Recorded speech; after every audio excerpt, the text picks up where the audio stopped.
पेट India TV, हर खबर सच्चाई। वणी येथे भारतीय जनता पार्टीच्या वतीने एडव्होकेट कुणाल विजयबाबू चोरडिया यांचेकडून भव्य तान्हा पोळा उत्सवाचे आयोजन करण्यात आले होते। वणी येथील शासकीय मैदान पाण्याची टाकी परिसरात दिनांक 23 ऑगस्ट रोजी सायंकाळी 4 वाजता भव्य तान्हा पोळा उत्सव 2025 चे आयोजन करण्यात आले होते।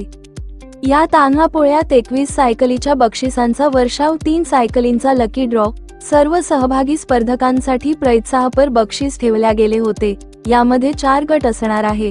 गट क्रमांक ए वयोगट 1 ते 3 वर्षे 3 चंकी ट्रायसिकल, गट क्रमांक बी वयोगट 3 ते 6 वर्षे 5 सायकली, गट क्रमांक सी वयोगट 6 ते 9 वर्षे 5 सायकली, गट क्रमांक डी 9 ते 12 वर्षे 5 सायकली असे भव्य बक्षीस दिले। हे एडव्होकेट कुणाल विजयबाबू चोरडिया, जिल्हा उपाध्यक्ष, भारतीय जनता पार्टी यवतमाळ याचे कडून दिले गेले। विदर्भ उपसंपादक विनोद माहुरेसह विदर्भ सहसंपादक रवींद्र राऊत।